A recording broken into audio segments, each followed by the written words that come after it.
그에게 영광이 세세에 있을지어다 하는 제목으로 은혜를 받고자 합니다. 이 36절의 말씀은 하나님의 절대 주권에 대한 진리를 말하는 칼빈주의자들의 구절이다라고도 말합니다. 이 말씀은 기독교 신학의 가장 근본적인 진리로서 만물의 시작과 과정과 끝, 즉 과거와 현재, 미래가 만물의 근원이고 집행자이시고 목적이신 하나님이 주관하신다는 것을 말씀하고 있습니다. 사도 바울은 하나님의 이 깊고 신비로운 구원의 경륜을 찬양하며 이 로마서의 교리적 결론을 맺는 송가, 즉 하나님께 영광을 돌리고 있습니다. 인생의 결국, 결말과 목적이라는 관점에서 오늘 본문의 말씀은 우리 인생이 어디서 와서 무엇을 위해 살다가 어디로 가는지에 대해 가장 명확한 해답을 우리에게 주고 있습니다.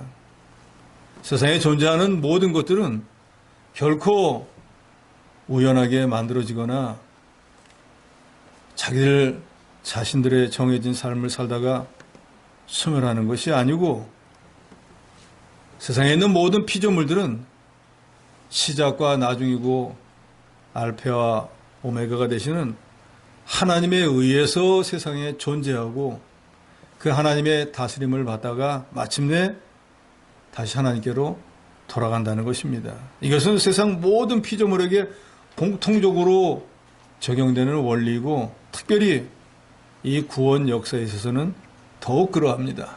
그래서 신학자 워필드는 칼빈주의자는 모든 현상 배후에서 하나님을 발견하며 모든 현상 속에서 하나님의 뜻에 의해 역사하는 하나님의 손을 보고 기도하는 태도로 자기 전 생애를 삼으며 구원 문제에 있어서 자아 의존의 전부를 배제하고 하나님의 은혜만 전적으로 의지하는 사람이다 라고 했습니다. 말이 좀 어렵지만 한마디로 모든 걸 하나님이 주관한다라는 겁니다. 그렇기 때문에 모든 피조물들은 자신의 모든 삶을 통해서 하나님께 영광을 돌려하고, 하나님은 그러시기 때문에 그 창조한 모든 피조물을 통해서 세세토록 영광을 받으셔야 한다는 것입니다. 우리 인간은 자기 영광을 위해서 살 때는 허무한 인생이 돼버리지만, 나를 지으신 영광의 하나님을 위해서 살 때는 가장 가치 있고 복된 결말을 맞이하게 된다는 것을 저 여러분이 알아야 할 것입니다. 오늘 본문은 우리에게 세 가지를 교훈합니다. 첫째는 만물이 주에게서 나왔다는 것입니다. 36절에 보면 이는 만물이 주에게서 나오고 라고 했습니다. 만물이 주에게서 나왔다라는 건 세상에 존재하는 모든 피조물들이 우연하게 생겨진 것이 아니고 누군가가 창조했는데 그 창조의 근원이 바로 하나님이라는 것을 말씀하고 있습니다. 하나님은 이 세상에 존재하는 모든 피조물들을 만드실 때 각 피조물들마다 분명한 목적을 가지고 창조하셨습니다. 그래서 우리가 그 하나님의 창조의 목적을 분명히 알고 살아갈 때 우리의 삶은 의미가 있고 가치가 있는 것입니다. 내가 왜 세상에 왔는지, 하나님이 왜 날 구원해 줬는지, 왜 날 하나님이 이 교회에 직분자를 삼았는지를 알 때 신앙생활도 바로 하고 자기 육신의 삶도 가치 있게 살 수 있다는 것입니다. 우리 눈에 보이는 온 우주의 모든 가시적인 존재들은 무엇 하나도 빠지지 않고 다 하나님에 의해서 만들어졌습니다.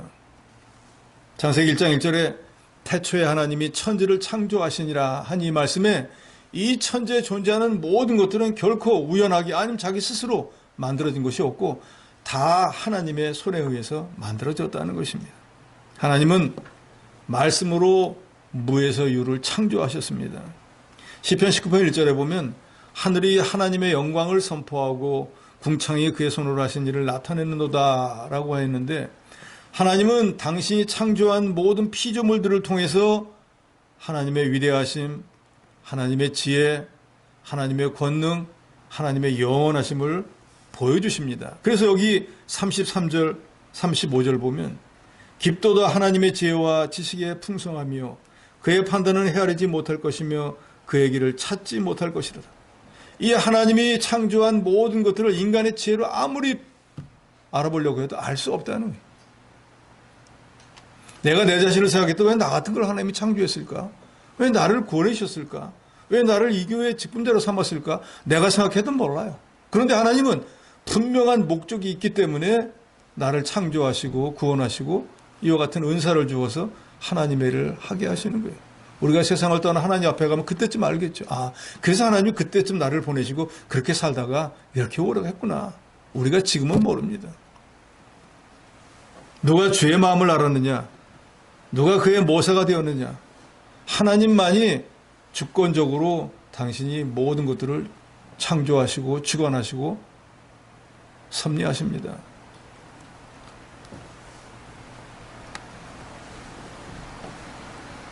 무한히 넓은 궁창과 그 가운데 있는 모든 천체들이 질서 있게 운행하는 것을 볼 때 하나님의 능력, 하나님의 지혜가 무한하심을 알 수가 있습니다.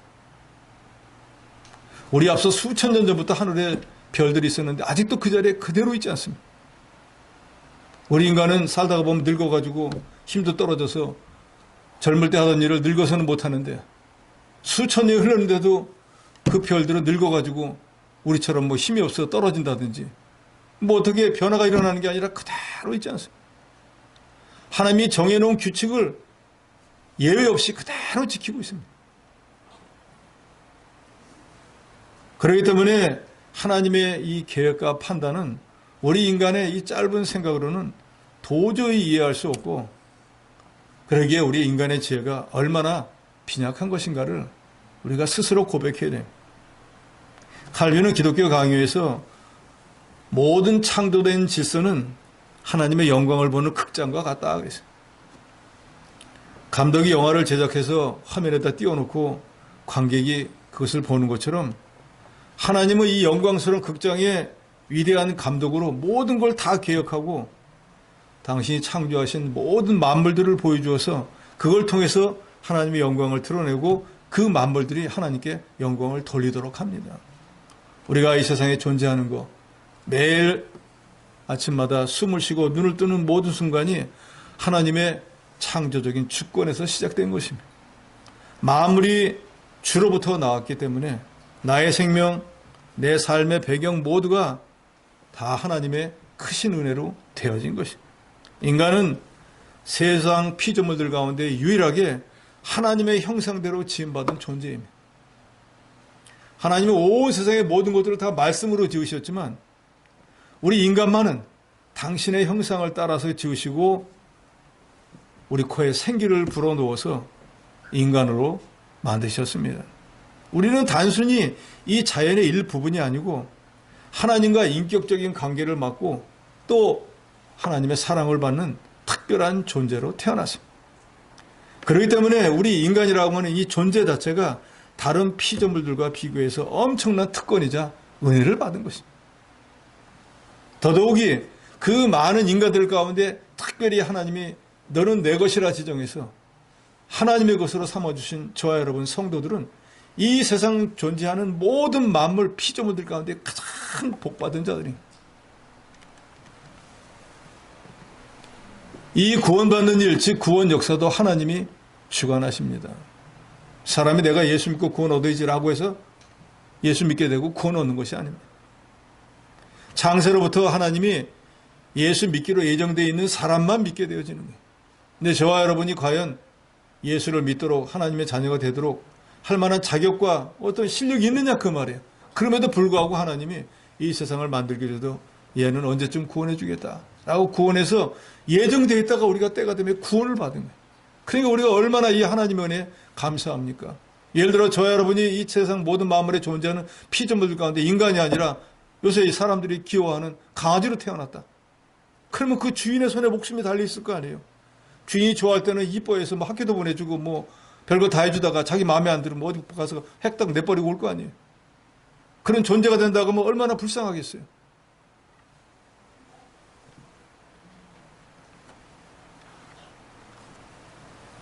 우리가 이 구원받은 이 구원의 역사는 천사들도 부러워하고 어떻게 이 사람이 구원을 받을 수 있을까 하고 살펴보기를 원하는 일이라고 했어요. 사실 그렇잖아요.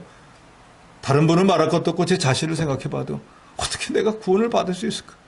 아니 어떻게 구원받은 건 둘째치고 또 다른 사람들에게 영의 양식을 공급하는 이 교육자가 될 수 있을까? 스스로 생각해 봐도 자격도 없고 실력도 없는데 왜 하나님은 이런 일을 내게 맡기셨을까? 아직도 이해가 안 돼.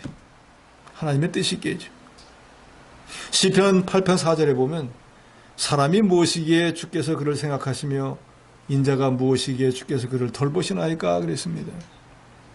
우리가 인간으로서 살아가다가 보면 여러 가지 인생의 짐들 때문에 십자가 때문에 우리 삶이 무겁고 힘들고 어렵게 느낄 때도 있지만 이 시편 기자의 고백처럼 이 광활한 우주 속에서 먼지보다 작은 나를 기억하시고 인간이라고 하는 영광스러운 존재로 만드시고 그 가운데 구원받은 성도로서의 삶을 살게 해주신 이것이 얼마나 큰 하나님의 은혜이고 선물인지 여러분도 감사해야 됩니다. 그래서 바울 사도는 고린도전서 15장 10절에 내가 나 된 것은 하나님의 은혜라 그랬습니다. 여기 내가 나가 됐다고 하는 것은 사람으로 된 거, 그죠? 믿는 자가 된 거, 그 가운데 또 사도가 된 거, 이런 모든 것들이 자기가 잘나서 자기 능력으로 수단 방법을 통해서 된 게 아니고 하나님의 은혜로 된 것입니다. 오늘 저와 여러분도 마찬가지 아닙니까? 저와 여러분도 집에서 기르는 강아지나 고양이가 아니라 이 만물의 영장 하나님의 형상을 닮은 사람으로 만들어주신 것.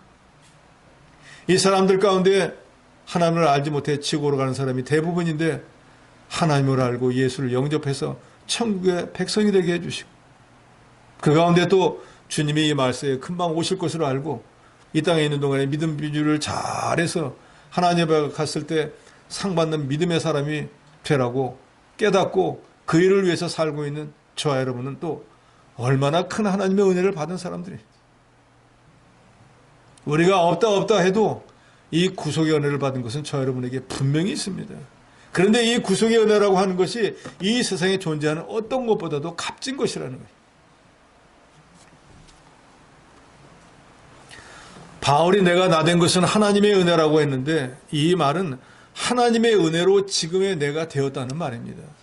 하나님의 은혜가 아니면 지금 나는 존재할 수 없었다는 것인데 저와 여러분도 똑같습니다.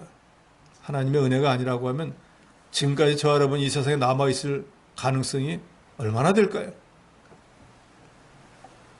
우리는 가끔은 이 하나님의 큰 은혜와 복을 받고 사는지 인식하지 못할 때도 많습니다. 그래서 개구리가 올챙이적 생각하지 못한다는 말처럼 지금 뭐 형편이 과거보다 조금만 나아지면은 다 내가 잘해서 된 줄로 교만하고 아니면은 예수 믿고 난 뒤에 조금 형편이 어려워지면 남의 탓만 하고 하나님 원망하고 믿음에서 떠나기도 합니다. 바울은 자신이 구원받은 것은 말할 것도 없고 자신이 주의를 행한 거 하나님이 여러 가지 은사와 직분을 주신 거 모든 것이 배후에서 역사한 하나님의 은혜라고 했습니다. 저와 여러분도 오늘 이 자리까지 온 모든 것도 하나님의 크신 은혜임을 깨닫고 감사하는 저와 여러분이 되어야 될 것입니다. 만물이 주에게서 나왔다라고 하는 것은 만물의 주인이 하나님이라는 것입니다. 출애굽기 19장 5절에 보면 세계가 다 내게 속하였다고 하셨고 역대상 29장 11절에도 여호와여 위대하심과 권능과 영광과 승리와 위엄이 다 주께 속하였사오니 천지에 있는 것이 다 주의 것이로소이다. 여호와여 주권도 주께 속하였사오니 주는 높으사 만물의 머리이십니다. 라고 말했습니다. 천지에 있는 모든 것이 다 하나님으로 인해서 이 세상에 왔기 때문에 그 소유권은 하나님에게 있습니다. 우리는 하나님으로부터 받지 않은 것이 없고 우리가 이 세상에 누리고 사는 모든 것들도 다 하나님으로부터 온 것입니다. 내 인생의 주인은 내가 아니고 하나님이기 때문에 그래서 이제 구원받은 성도는 내가 어디서 누구로 인해서 왔는지를 분명히 깨닫는다고 하면 나를 이 세상에 보내주신 그 주님을 세세토록 영화롭게 할 사명과 의무가 저 여러분에게 있는 것입니다. 히브리서 11장 3절에 보면 믿음으로 모든 세계가 하나님의 말씀으로 지어진 줄 우리가 아나니 보이는 것은 나타난 것으로 말미암아 된 것이 아니니라 그랬습니다. 이 모든 세계가 하나님의 말씀으로 지어진 사실을 아는 것은 우리의 믿음뿐이. 세상의 과학자들이 이 세계가 어떻게 지어졌나 자기 나름대로 이런 설 저런 설을 하지만 누구도 모든 사람들이 인정할 만한 공통된 설은 없습니다. 그러나 창세기 1장 1절에 이 세상은 어떻게 만들어졌나, 우리는 이 세상에 어떻게 왔는가 아주 자세하고도 명확하게 말씀하고, 오늘 본문에서도 만물이 주에게서 나왔다라고 분명히 말씀하고 있습니다. 그러므로 우리는 창조주 하나님을 항상 기억하고 자신이 어떠한 존재인가, 자신을 향한 하나님의 목적이 무엇인지를 바로 알고 그 목적에 따라 살며 세세토록 하나님께 감사하며 영광을 돌려 할 것입니다. 만물이 주에게서 나왔다는 거 여러분 분명히 믿으시기 바랍니다. 둘째로 만물이 주로 말미암는다는 것입니다. 말미암고에 해당하는 영어 단어는 스루라고 하는 단어를 썼는데, 이 단어의 뜻은 무엇을 통해서, 무엇을 경유해서, 무엇을 거쳐서라는 뜻을 갖습니다. 그러니까 만물이 주로 말미암고 한 것은 만물이 하나님을 경유해서 하나님을 통해서 존재한다는 것을 말합니다. 우리가 이 세상을 살아가는 것도 마찬가지예요. 내가 힘과 능력과 지혜가 있어서 내 능력으로 되는 것처럼 보이지만 하나님의 은혜로 살아가는 거예요. 하나님은 당신이 창조한 모든 피조물들의 모든 삶을 홀로 주장하십니다. 인간의 생사화복, 흥망성쇠, 빈부귀천, 모든 것들이 하나님의 손에 달려 있습니다. 그래서 그것을 아주 간략하게 표현한 것이 사무엘상 2장 6절부터 시작하죠. 하나님은 무엇부터 시작하죠? 죽이기도 하시고 살리기도 하시고, 또 하나님은 낮추기도 하시고 또 높이기도 하시고, 음부에 내리기도 하고 올리기도 하고, 모든 것들을 하나님이 주관하십니다. 우리가 언뜻 보면은 권세자들이 나를 어떻게 주장한 것처럼 보이지만 그 권세자조차도 하나님의 손에 달려 있어요. 왕을 세우는 거, 왕을 폐하는 거, 나라가 망하는 거, 나라가 세워지는 거, 사람들이 하는 것처럼 보이지만 다 하나님의 배후에서 역사하시는 뜻에 따라서 이루어지고 있는 것입니다. 그렇기 때문에 지상에 존재하는 모든 생명체는 이 하나님의 은혜로 살아가는 것입니다. 그 사람들이 예수를 믿든 안 믿든 하나님을 알든 모르든 간에 하나님의 은혜로 살아가는 것입니다. 모든 만물이 하나님의 주권적 섭리하심을 통해서 하나님의 돌보심과 하나님의 유지 보호하심을 통해서 살아가는 것입니다. 그러니까 주로 말미암는다라는 말은 이 세상에 존재하는 모든 만물이 주님의 통치 아래에 있다는 것을 말하는 거예요. 주로 말미암고 하는 것은 우리가 어디서 왔는가를 말씀하고, 만물이 주에게서 나온 것은 우리의 근본이 어딘가를 말했지만, 주로 말미암은 것은 주의 은혜로 우리가 살아간다는 것을 말씀하고 있습니다. 그러니까 하나님의 은혜가 아니면 우리는 1분 1초도 이 세상에서 살 수 없는 존재라는 거예요. 에베소 1장 11절에 보면 모든 일을 그의 뜻의 결정대로 일하시는 이의 계획을 따라 우리가 예정을 입어 그 안에서 기업이 되었다라고 말합니다. 온 우주와 그 안에 있는 아주 작은 생명체 하나까지도 하나님의 뜻과 하나님의 예정으로 다 만들어진 것입니다. 그렇기 때문에 저와 여러분도 어쩌다가 보니까 이 세상에 오고 어쩌다 보니까 살아가는 것이 아니라 우리를 이 세상에 보내신 하나님의 뜻에 따라서 하나님의 인도와 보호하심으로 하루하루를 살아가는 것입니다.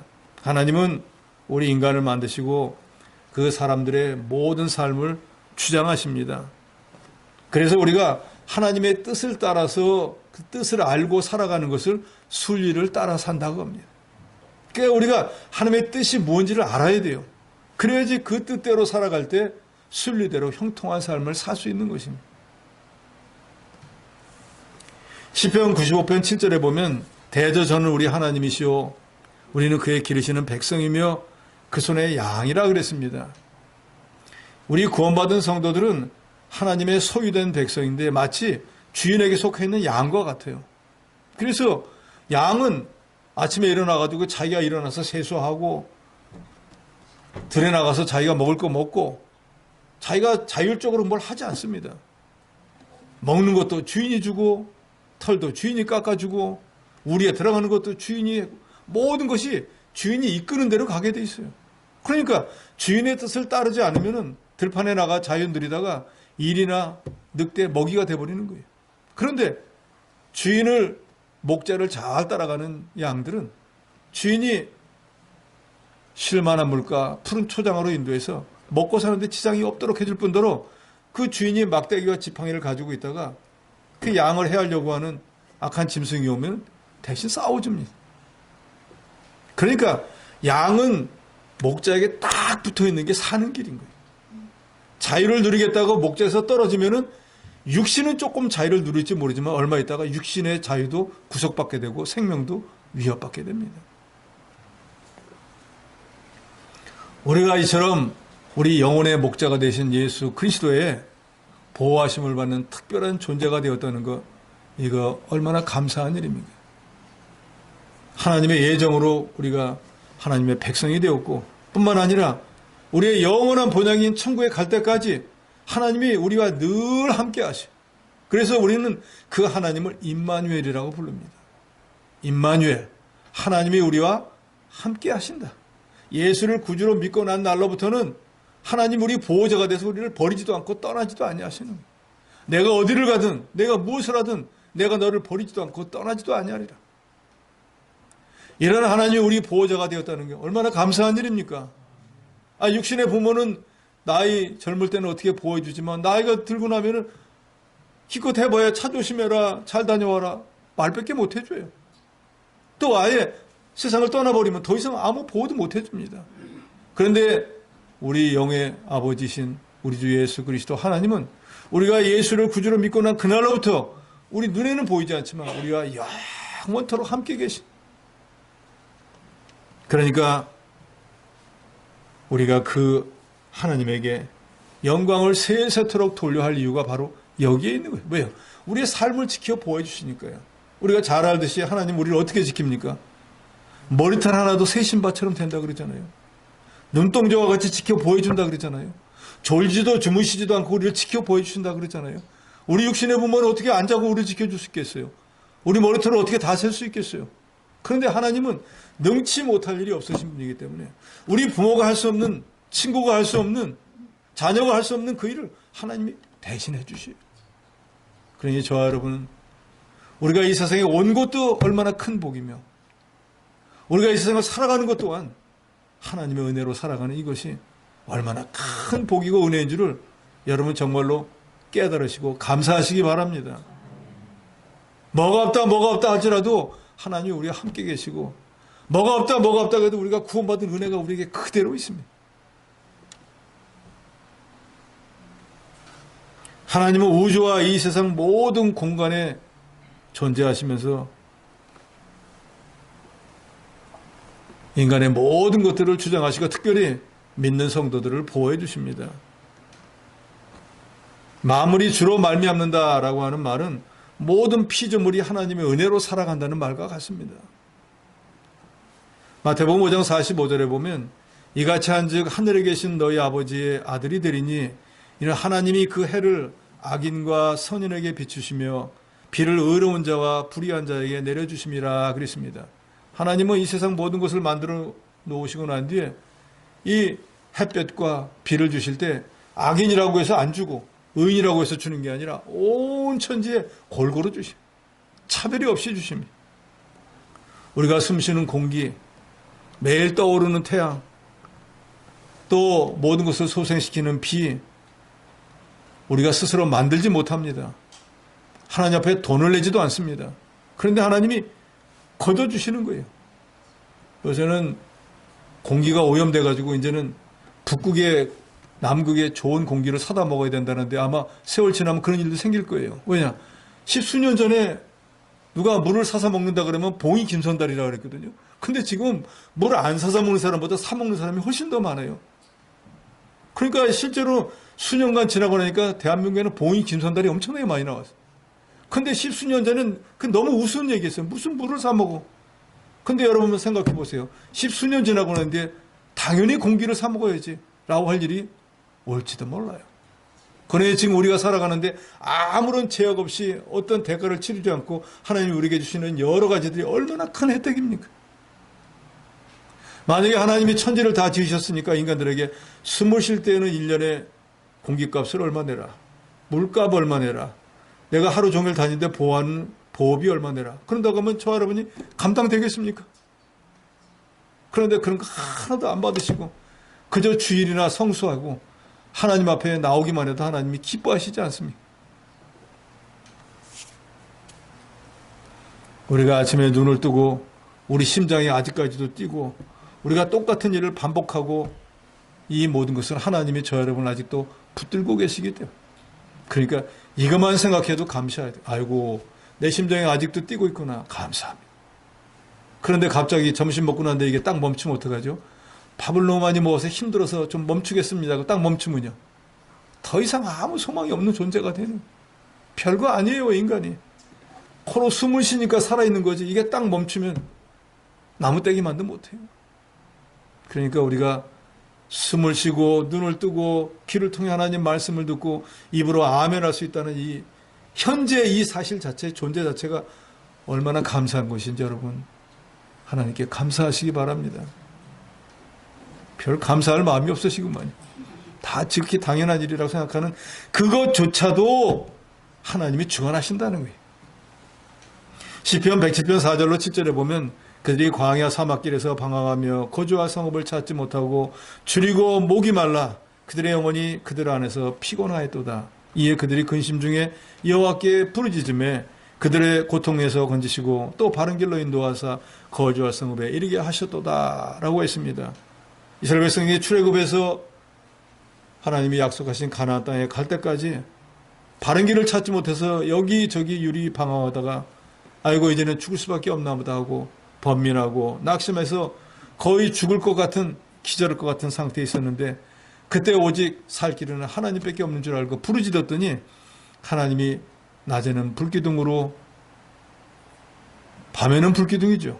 낮에는 구름기둥으로 인도해서 바른 길로 인도해서 마침내 하나님이 약속하신 그 성에 거할 수 있도록 해주셨다 그랬습니다. 그리고 실제로 광야 40년 동안에 하나님은 이스라엘 백성들이 자기가 먹을 양식을 스스로 구하지 않아도 하나님이 다 주셨어요. 의복이 헤어지지 않도록 해주셨어요. 신발이 떨어지면 새 거를 다 주셨어요. 마치 이스라엘 백성들이 광야 40년을 통과하는 것처럼 우리가 예수 믿고 난 뒤에 하나님 앞에 갈 때까지가 바로 이스라엘 백성들이 광야를 통과하는 기간과 같습니다. 우리도 하나님 앞에 갈 때까지 하나님이 우리 눈에 보이지 않는 구름기둥과 불기둥으로 인도하시고 우리 목자 되신 예수 그리스도께서 우리를 선한 길로 거할 성까지 인도해 주시는데 우리 눈에 보이지는 않지만 하나님이 보이지 않는 손으로 우리를 지키고 보호하시고 인도해 주십니다. 그렇기 때문에 저와 여러분이 지금 여기까지 온 것입니다. 사람은 아무것도 아니고 다만 하나님의 은혜로 살아가는 존재입니다. 그게 바로 주로 말미암고라는 말의 뜻과 같습니다. 시편 127편 1절에 보면 여호와께서 집을 세우지 아니하시면 세우는 자의 수고가 되며 여호와께서 성을 지키지 아니하시면 파수꾼의 깨어있음이 헛되도다 하는데 이 말은 딱 한마디로 뭔가 주님 없이 모든 것은 헛되다라는 말이에요. 한번 따라해 보시기 바랍니다. 주님 없이 모든 것은 헛되다. 그러니까 주님이 아니면 우리는 살아갈 수도 없고 주님의 은혜가 아니면 우리는 무엇 하나도 할 수 없는 그런 무력하고 무능하고 무지한 존재라는 거예요. 이걸 저 여러분이 알아야 됩니다. 그런데 예수 믿고 어느 정도 교회의 지위도 높아지고 신앙생활도 오래 했다고 하면 지식으로만 알고 실생활에서 이걸 잊어버리는 거예요. 내가 하면 되지. 나 아니면 이 교회가 되겠어? 교만해질 수밖에 없다 그 말이에요. 그런데 이 하나님의 말씀도 하나님도 점점 더 많이 알아나가면은 그 하나님의 무게가 점점 무거워집니다. 저도 성도 때 알던 하나님과 성도 때 깨닫던 하나님 말씀과 목사가 되어서 가르치고 배우고 기도하고 깨달은 하나님의 말씀과 하나님을 아는 분량은 다릅니다. 그러니까 아는 게 더 많으니까 하나님이 더 두려워지고 하나님의 말씀을 더 많이 하니까 그 말씀대로 살지 못하면 분명히 심판받을 알기 때문에 더 하나님 앞에 두려워할 수밖에 없는 거예요. 하룻강아지가 범 무서운지 모른다 그러잖아요. 금방 태어났으니까 뭔가 모르니까 예수 믿는다고 해도 신앙의 연조가 얼마 안 되고 말씀 깨달은 게 얼마 없으니까 불신자처럼 살지만 점점 하나님 말씀을 알아나가면 이런 일을 하면 안 되지. 이런 일을 하나님이 기뻐 안 하지. 이런 일은 하나님의 영광을 가리는 일이지. 이런 일은 성도로서 마땅히 하면 안 되지 하는 걸 알면서 점점 그런 것들을 점점 멀리하게 되고 점점 의롭고 선한 일을 하게 되는데 그것을 우리는 뭐라 그래요? 그게 바로 의를 행하고 선을 행하고 그래서 그게 구원을 이루어 나가는 거예요. 사도행전 17장 28절에 보면 이런 말씀이 있습니다. 우리가 그를 힘입어 살며 기동하며 존재하느니라. 우리 모든 인간들, 특별히 성도들은 하나님을 힘입어서 살고 하나님의 은혜로 활동하고 하나님의 은혜로 세상에 존재한다는 것을 말하고 있습니다. 때로는 우리가 내 힘과 내 능력, 내 수단 방법으로 살아간다고 생각하지만 우리가 숨쉬는 이 순간 걸어가는 걸음 한 걸음 우리가 살아가는 이 모든 것이 하나님의 은혜, 즉 주로 말미암는다는 것을 저와 여러분이 분명히 아시기 바랍니다. 셋째로는 만물이 주에게로 돌아간다는 것입니다. 하나님이 창조한 모든 피조물이 하나님께로 돌아가는 것은 지극히 당연한 일입니다. 그러잖아요.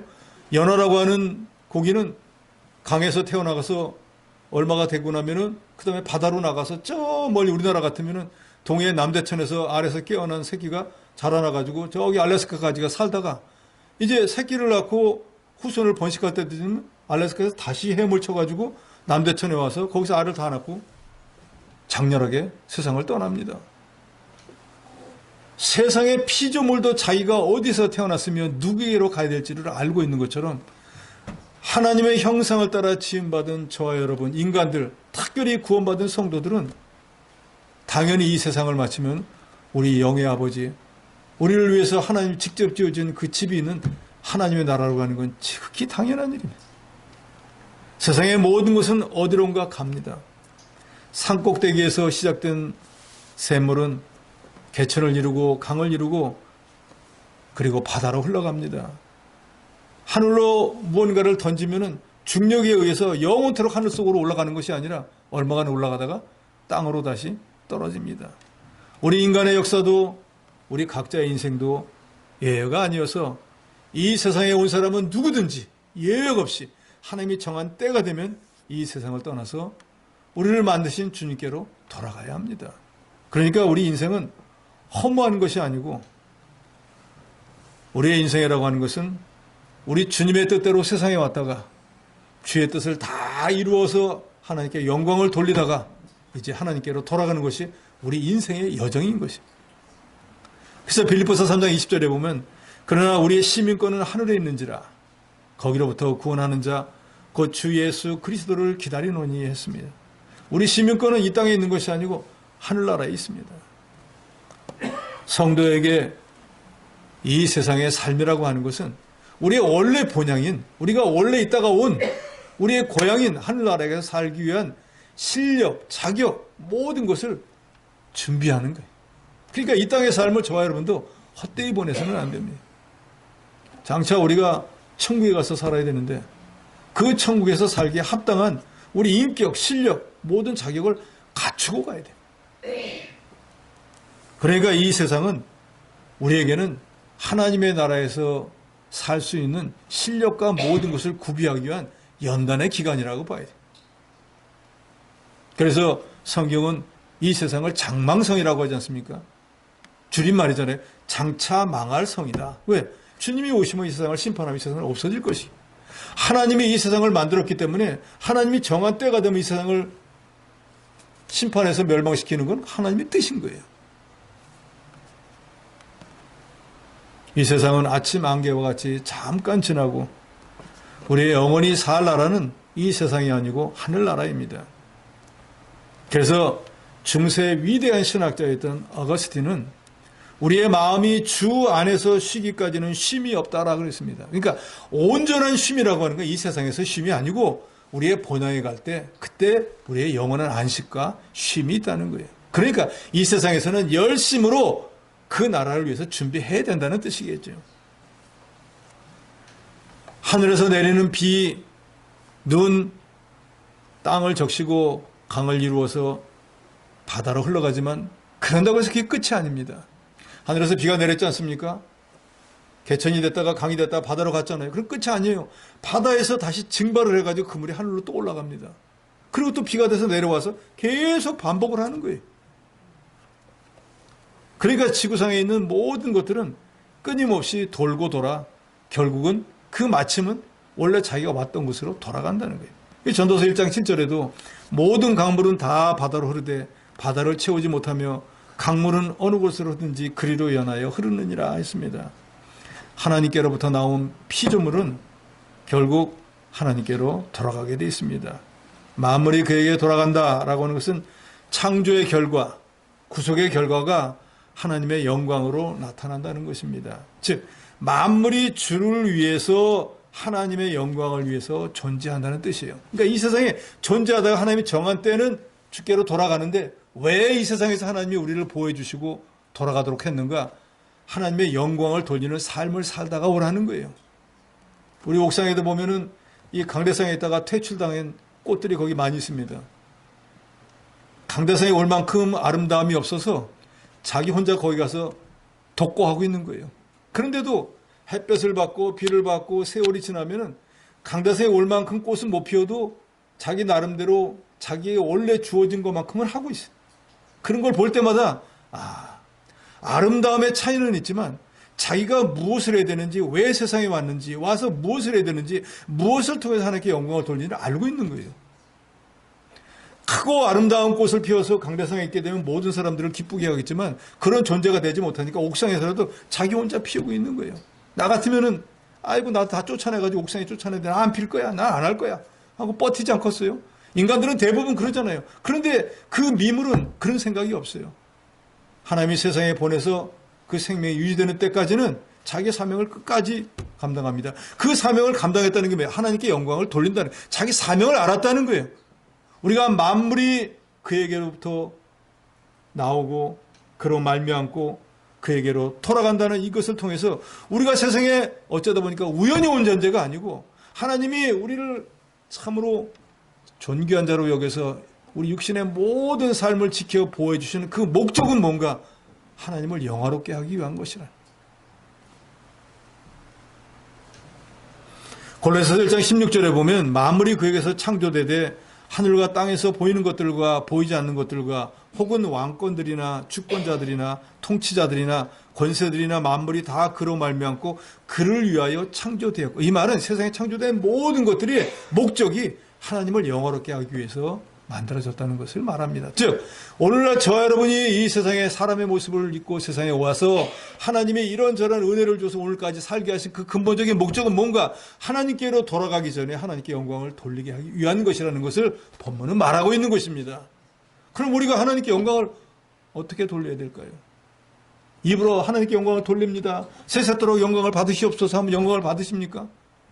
하나님의 뜻대로 살아야 되겠죠. 하나님이 기뻐하시는 일을 해야 되겠죠. 이런 죄악된 일을 좀 멀리 벗어버리고 의를 행하고 선을 행하고 하나님의 자녀로서 합당한 일을 해야 될 것입니다. 바울은 만물이 주에게로 돌아간다라고 선포하고 난 뒤에 곧바로 이렇게 말합니다. 그에게 영광이 세세에 있을지어다. 아멘. 시작도 주님으로 인한 것이고 과정도 주님으로 인한 것이고 마침 또한 주님의 손에 달려있기 때문에 인생의 모든 목적은 오직 하나, 하나님의 영광을 위한 것이라는 것입니다. 이미 우리는 먹든지 마시든지 무엇을 하든지 하나님의 영광을 위해서 살아야 되는 존재라는 것을 알고 있습니다. 그러나 이 로마서는 우리에게 우리가 이 세상에 어떻게 왔으며 하나님이 왜 우리를 인간으로 만들었으며 왜 오늘날까지 삶을 이렇게 눈동자가 지켜 보여주는지를 분명히 말씀하고 우리가 정말로 그런 것을 깨달아 아는 존재라고 하면 하나님 앞에 가기 전까지 우리를 통해서 하나님이 영광을 받으시도록 세세토록 하나님이 기뻐하시도록 우리가 살아야 될 것을 말씀하고 있는 것입니다. 인생의 성공과 실패, 슬픔과 기쁨의 모든 마지막에서 드러나야 되는 것은 내 이름이 아니고 하나님의 영광입니다. 하나님의 은혜로 세상에 와서 구원받아 하나님의 은혜로 살아가는 우리 성도는 우리를 창조하신 목적과 우리의 삶을 지켜 보호해 주신 주님의 은혜를 바로 깨닫고 주님 앞에 가는 날까지 하나님의 영광을 위해서 살아서 세세토록 하나님을 영화롭게 하는 저 여러분이 되어야 되겠습니다.